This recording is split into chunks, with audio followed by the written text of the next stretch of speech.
ঈদের দিন বউকে অবশ্যই সালামি দিবেন। আমরা অনেকেই আছি সকলকে সালামি দেই, কিন্তু ঈদের দিন আপনার ঘরে যে বউ আছে এই বউটাকে অনেক স্বামী সালামি দেয় না। আপনার বউ এই রমজান জুড়ে আপনার জন্য ইফতারের আয়োজন করেছে, সাহারির ব্যবস্থাপনা করেছে, সারাদিন রোজা রেখে সে ইফতারের আয়োজন করেছে। সুতরাং সবচেয়ে বেশি হাদিয়া, সবচেয়ে বেশি ঈদের সালামি তো সেই বউটাকে দেওয়া দরকার। কিন্তু অনেক স্বামীরা আছে সে তার ছোট ছোট অনেককে হাদিয়া দেয়, অনেককে ঈদের বকশিশ দেয়, ঈদের সালামি দেয়, কিন্তু বউকে ঈদের সালামি দেয় না। আপনার বউ আপনার সব কিছু কন্ট্রোল করছে, অর্থাৎ আপনার ঘরটাকে সুন্দর করে পরিষ্কার পরিচ্ছন্ন রাখছে, আপনার জামা কাপড় ধুয়ে দিচ্ছে, আপনার জন্য খাবারের আয়োজন করছে। শুধু তাই নয়, আপনার সন্তানদেরকে লালন পালন করছে।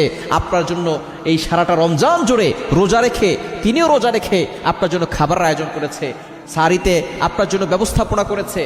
সুতরাং হাদিয়া তো সেই স্ত্রীকে দেওয়া দরকার। কিন্তু আমরা অনেক স্বামী আছি স্ত্রীকে হাদিয়া দেই না, স্ত্রীকে মূল্যায়ন করতে চাই না, স্ত্রীকে সম্মান করতে চাই না। আপনি যদি একটা কাজের লোকও ঘরে রাখতেন, তাহলে সে আপনার এই জামা কাপড় ধুয়ে দেওয়ার জন্য, ঘরটাকে পরিষ্কার পরিচ্ছন্ন রাখার জন্য, সন্তানকে লালন পালন করার জন্য আপনি তাকে মাসে একটা হাদিয়া তাকে দিতেন, একটা সম্মানী তাকে দিতেন, একটা বেতন তাকে দিতেন। কিন্তু আমরা বউকে দিয়ে কত ধরনের কাজ করাই এবং সারাদিন পরে এসে সেই বউটার সাথে কত খারাপ ব্যবহার করি, বাজে আচরণ করি। খবরদার এটা কখনো করবেন না।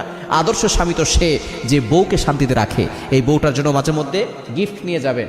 সে যেটা খেতে পছন্দ করে, আইসক্রিম খেতে পছন্দ করে, আইসক্রিম নিয়ে যাবেন। ফুচকা খেতে পছন্দ করে, ফুচকা নিয়ে যাবেন। ঈদের সময় আসলে সবচেয়ে দামি গিফটটা আপনার বউকে দিবেন।